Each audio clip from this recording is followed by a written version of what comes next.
자, 그럼 두 번째 상담 진행해 보도록 하겠습니다. 정확한 상담을 위해서 사전 접수를 받고 있고요. 제작진과 충분히 논의를 거친 내용을 바탕으로 최고의 입시 전문가 선생님께서 분석해 주신 내용을 지금 바로 전해드리도록 하겠습니다. 전화 연결해 볼게요. 여보세요? 네, 안녕하세요. 네, 안녕하세요. 간단히 자기소개부터 부탁드릴게요.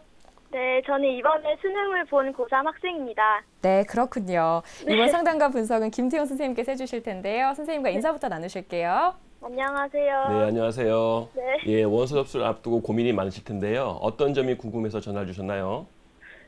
제가 말씀드린 희망 대학과 학과들이 제 성적으로 가능한지 또 제 성적에 적합한 대학교가 어디인지 알고 싶습니다. 네. 그 보니까 여러 가지 질문을 해줄 수 있는데요. 이 안에 답이 다 있더라고요, 보니까. 네. 그래서 정시 지원에 도움이 되도록 여러 가지 조언을 해드릴 테니까 끝까지 좀 잘 들어주세요. 네. 네. 네, 정말 똑 부러지는 학생이 전화를 주셨는데요. 우리 학생 이제 상담 본격적으로 시작을 해볼게요. 먼저 내신 점수 그리고 수능 점수부터 알아볼까요, 선생님? 네. 그 우리 학생의 전 학년 평균 내신 등급을 보면 국어가 4.2등급, 수학이 2.5등급, 영어가 3.7등급, 사회가 4등급, 그래서 등급 평균이 3.6등급입니다.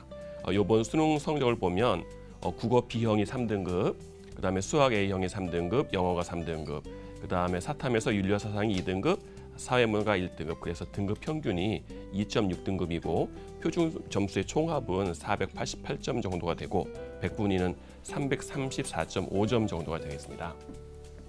네, 우리 학생이 희망하는 대학은 어딘가요, 선생님? 네. 우리 학생이 희망하는 대학은 가군의 덕성여대 사회학과 또는 한성대 경영학부가 되겠고, 나군의 경우에는 명지대 어문학부 아니면 상명대 역사 콘텐츠학과가 되겠습니다. 다군의 경우에는 동덕여대 경영학과를 희망하고 있습니다. 자, 우리 학생의 수능 성적을 살펴보았는데요. 이제 탐구 한 과목이 좀 많이 우수합니다. 전체적으로 탐구가 우수하고 국수형이 조금 부족한데 또 부족한 상황에서도 표준 점수나 백분위에 그 과목별 편차가 없다라는 게 좀 특징으로 보이는데요.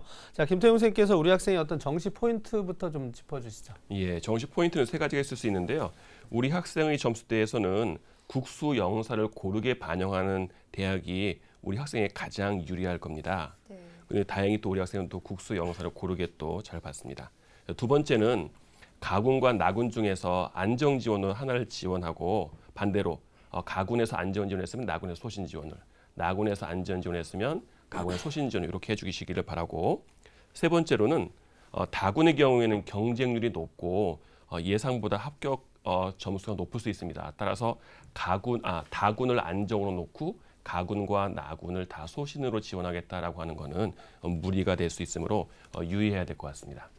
네, 선생님께서 우리 학생 같은 경우는 이제 영역별로 고르게 반영하는 대학이 가장 유리할 것이다라고 말씀을 해주셨는데요. 그러면 동반영 비율이 가장 유리하게 되는 걸까요? 영역별 유불리를 좀 살펴봐야 될 텐데요. 이 학생을 한번 보면 일단 표준 점수부터 먼저 보겠습니다. 국수 영사를 고르게 25%씩 반영하는 조합이 제일 좋은데요. 이게 488점으로 1순위가 되겠고, 국수 영사를 30, 20, 30, 20로 반영하는 게 485.2로다 두 번째 유리하게 되겠고, 국수 영사를 30대, 30대, 30대 10으로 반영하는 대학도 있습니다. 이런 경우에는 481.6으로 가장 좋지 않은 조합입니다. 그리고 이 점수대에서 여대 같은 경우에는 국어나 영어, 사회를 40대, 40대 20으로 반영하는 경우가 있는데 이때는 483.2여서 세 번째로 유리하게 되겠습니다. 근데 다음에 백분위로 한번 생각을 해본다면 백분위는 또 특이하게 국수 영사를 30대, 30대, 30대 10으로 반영하는 데가 제일 유리합니다. 반면에 국어, 영어, 사회를 40대, 40대 20으로 해서 반영하는 대학이 가장 불리하게 되겠습니다. 네, 선생님 좀 독특한 게 표준 점수 같은 경우 동반영 비율이 1위고요. 그리고 백분위 같은 경우에 표준 점수에서 제일 낮게 나왔던 30대, 30대, 30대 10이 제일 좋게 나왔어요. 예, 그렇습니다. 이게 사탐을 잘 봤는데 사탐 반영 비율이 10%로 팍 줄면서 반면에 사탐보다 점수가 약간 낮았던 국어, 수학, 영어 반영 비율이 높아지면서 이런 결과가 나오게 되겠습니다. 예. 자, 이제 김태형 선생님께서 우리 학생한테 조금 더 유리한 영역별 조합을 좀 잘 살펴주셨는데 우리 학생이 지금 성적대가 표준 점수라든가 또는 백분위, 그래서 즉 반영 지표가 좀 다양하게 형성된 대학들이 몰려 있기 때문에 우리 학생이 표준 점수가 유리할지 또는 백분위가 유리할지를 좀 잘 따져야 되는데요. 또 이제 표준 점수냐 백분위에 따라서 그 영역별 조합까지도 좀 다릅니다. 그래서 우리 학생이 조금 더 꼼꼼하게만 따져본다면 지금 보이지 않는 점수를 좀 찾아서 지원에 좀 유리한 전략 포인트를 좀 잡을 수 있을 것 같습니다. 자, 그럼 이제 우리 학생이 희망하는 대학들의 좀 특징을 살펴볼 텐데요. 우리 학생이 지금 덕성여대와 명지대, 동덕여대 등을 이제 희망하고 있는데 자, 김태형 선생님께서 우리 학생이 희망하는 대학들의 특징과 또 도전 가능성도 한번 좀 짚어주시죠. 정시 희망으로다가 가군의 덕성여대 사회학과를 희망하고 있는데요. 이게 12명을 모집하고 이 학생 같은 경우에는 다 수능 100%인 대학만을 다 지금 잘 찾았습니다. 그리고 수능 100%만 반영하고 덕성여대는 100분위를 반영합니다. 그리고 국어, 영어, 수학 반영 비율이 수학과 사탐과는 선택입니다. 40대 40대 20이 되겠고요. 학생부는 당연히 안 들어가고 3년간 경쟁률 보면 9.43대 1이었다가 4.9대 1이었다가 8.83대 1이었다가 약간씩 경쟁률이 높았다 낮았다를 반복하고 있습니다. 지원 가능 성적을 보면 100분위 이 3개의 과목을 보면 252점 정도 이상, 대학 환산 점수로 변화했을 경우엔 871.6 이상이 지원할 거로 보이는데요. 이 학생 같은 경우에는 100분위로 따지면 불리한데도 불구하고 254.5여서 2.5점 정도가 남습니다. 근데 대학 환산 점수로 변환시키면 이 865.6이어서 6점 정도가 부족하게 됩니다. 물론 이거는 여러 기관마다 높게 보는 데도 있고 낮게 보는 데도 있지만 평균을 낼 경우에 이렇게 좀 불리하게 나와서 상향 지원인 것처럼 보입니다. 하지만 작년도 합격자 학생들의 성적을 올해의 성적을 변환해서 보면 이 학생 같은 경우에는 합격권, 그러니까 최초 합격 후반부나 아니면 추가 합격 상위권 정도에 들어갈 것 같습니다. 모험을 한번 해볼 만한 가치가 있을 것 같습니다. 나군의 명지대 어문학부도 잘 찾으셨는데요. 모집원이 47명으로 상당히 많고 수능 100%고 표준 점수를 반영합니다. 반영 비율이 35%대 36%대 18%대 36%대 10% 굉장히 독특합니다. 경쟁률이 4.05대 1, 4대 1이었다가 작년 2.73대 1이었는데 그럼 올해는 조금 좀 상승하지 않을까 하는 생각이 좀 듭니다. 지원 가능 성적을 보면 표준 점수의 총합으로다가 493점, 그 다음에 대학 환산 점수 673.09 정도가 지원 가능할 거라고 보는데 이 학생 같은 경우에는 표준 점수로는 한 5점 정도가 부족한 488점이고 대학 환산 점수로 하면 660.55여서 12.54점 정도가 부족합니다. 상향 지원이고 만약에 작년도 학생들의 이 학생을 넣어봤을 경우에는 추가 합격권 후반부 정도에 들어가지 않을까, 그래서 상향 지원일 거라고 생각이 됩니다. 다군의 동덕여대 경영 같은 경우에는 63명 모집하는데 수능 100%고 반영 비율이 공평하게 25%씩입니다. 제일 좋은 비율이 되겠는데요. 경쟁률 같은 경우에는 6.54대 1이었다가 5.75대 1이었다가 8.46대 1로 상승했습니다. 100분위로 337점 이상, 대학 환산 점수로는 850.9 이상이 지원은 가능할 것 같은데 이 학생 같은 경우는 100분위로 334.59, 대학 환산 점수는 844.15여서 100분위는 한 2.5점 정도, 대학 환산 점수는 한 6.7점 정도 부족해서 상향 지원이고 작년도 예를 보면 그 최초 합격 맨 마지막이나 추가 합격 상위권 정도에 해당하지 않을까 하는 생각이 좀 듭니다.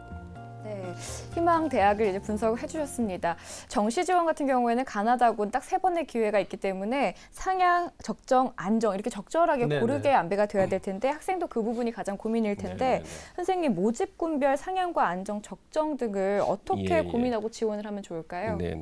그 추천드리기에 앞서서 우리 학생 같은 경우에 질문 하나 드리겠는데요. 경영학과에 또는 경제학과에도 관심이 많으신 건가요? 아니면 문화 콘텐츠 쪽에도 관심이 많으신 건가요? 문화 콘텐츠가 더 관심이 있긴 한데요. 대학이 가는 게 우선이라서. 그러면 재수도 고려를 하고 계신 건가요? 아니요. 올해 거 들어가시고. 네, 그렇군요. 바로 아니요.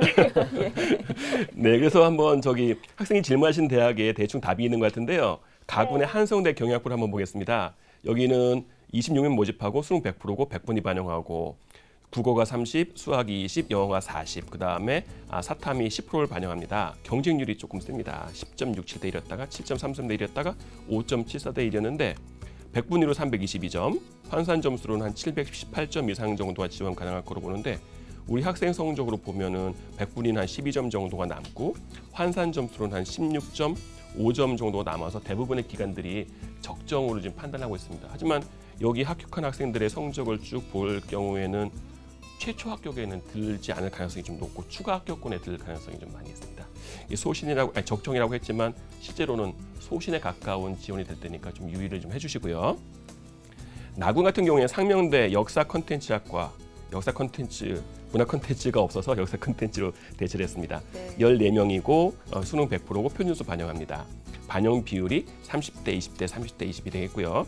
3년간 경쟁률이 5.6대 1이었다가 6.18대 1이었다가 5.95대 1 고르게 좀 유지되어 있는 것 같습니다.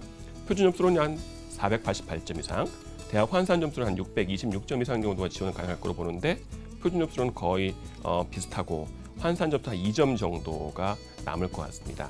그래서 최초 합격권에 들지 않을까 해서 뭐 소신 또는 적정으로 판단했고요. 약간 보수적으로 소신이라고 제가 일단 적었습니다.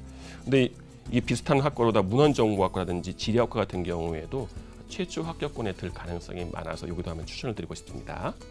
다음에 정시 다군 같은 경우에는 동덕여대 경제, 아까 경영이 약간 상향했는데 경제학과를 추천을 좀 드리고 싶은데 모집 인원도 많습니다. 33명이고 수능 100%고 100분이 반영하고 뭐 국수영 탐구를 25%씩 공평하게 반영하고 경쟁률이 조금 높습니다. 6.85대 1이었다가 4.87대 1이었다가 8.95대 1. 뭐 다구는 경쟁률이 보통 10대 1 정도 되는데 그거는 약간 낮습니다. 100분위로 한 331점 이상, 환산 점수는 한 835점 정도, 835.8 이상이 지원은 가능할 거로 보는데 우리 학생 같은 경우는 100분위가 한 3점 정도 남고 환산 점수도 한 8점 정도 남아서 소신 지원이라고 할 수 있겠지만 최초 합격권 안에 충분히 들 수 있지 않을까 하는 생각이 드는데 다군이라서 조금 좀 약간 위험할 것 같아서 소신으로 좀 판단했습니다. 그 외에도 뭐 국제경영이나 사회복지학과 같은 경우에도 안정이나 소신으로 가능하고 다른 대학은 서경대 같은 경우에 문화 콘텐츠 학부가 있습니다. 그다음에 경영학부도 있는데 여기 같은 경우에는 하향 지원이어서 거의 걸어서 들어갈 수 있을 정도는 될 것 같습니다. 네, 선생님께서 다군 같은 경우는 우리 학생이 희망하는 동덕여대, 근데 과만 바꿔서 경제학과로 추천을 해주셨는데요. 우리 학생들 이제 희망대학을 보내오면 선생님들께서 합격 가능성을 이렇게 평가를 해주시잖아요. 그랬을 때 이제 상향만 3군데가 쭈루룩 나오거나 소신만 3군데 쭈루룩 나오거나 하는 경우들이 있거든요. 이게 적절하게 학생들이 고민하는 게 쉽지 않은가 봐요. 네, 지금 앞서 우리 학생도 이제 궁금했던 부분이 어떻게 군별로 상향과 적정과 안정을 어떻게 배분하는 것이 좋으냐 이런 부분, 이제 쉽게 말해서 지원 전략이 좀 궁금해 하시는 것 같은데요. 지금 현재 일단 우리 학생은 재수를 하고 싶지 않다라고 했기 때문에 올해 반드시 붙어야 되고요. 그렇다면은 간하군 중에서 반드시 한 군데는 안정적인 지원을 하셔야 됩니다. 다군은 우리 학생의 성적대상 다군에서는 좀 변수가 있고 또 경쟁률이 높고 추가 합격의 가능성이 좀 있기 때문에 다군에서는 안정적 지원을 좀 하기가 어렵고요. 가군과 나군에서 반드시 한 군데는 안정적인 지원을 한 다음에 우리 학생이 조금 더 이제 가군을 얼마만큼 안정 지원을 했느냐에 따라서 나군을 조금 더 올릴 수 있고 아니면 적정선에서 지원할 수 있고 이런 부분이 이제 결정이 되는 부분이 있거든요. 그렇다면 가군과 나군에서 어느 쪽을 안정적인 지원을 할 것이냐라고 했을 때 우리 학생이 지금 지원할 수 있는 그 성적대에서 가군 모집 인원과 나군 모집 인원을 비교했을 때 조금 더 많은 쪽의 인원이 포진되어 있는 군에서 안정적 지원을 하는 것이 조금 바람직하다고 생각이 되고 나머지 군에서 이제 조금씩 올려서 소신 지원, 나군에서 안정 지원했다면 가군에서는 소신 지원, 그 다음에 다군에서는 조금 더 올려서 상향 지원을 또 노려보는 이런 어떤 전략들이 좀 유용하지 않을까 생각합니다. 네, 우리 학생뿐만 아니라 지금 시청하고 계신 모든 수험생들, 학부모님들께 도움이 됐을 것 같습니다. 우리 학생 잘 듣고 계신가요? 네. 네, 상당히 어떻게 도움이 됐어요? 네, 너무 감사합니다. 우리 학생 너무 밝고 명랑하기 때문에 대학 가서도 정말 재미난 생활 할 수 있을 것 같거든요. 꼭 좋은 결과 있기를 바라고요. 저희가 오늘 수능 점수로 상담을 해드리기는 했지만 최종 지원하기 전에 변수들 꼭 확인을 해주셔야 되고 오늘 상담한 내용은 이메일로 보내드리겠습니다. 꼼꼼하게 확인해 주세요. 네, 감사합니다. 네, 감사합니다. 지금까지 상담한 내용 다시 한번 정리해 드릴게요.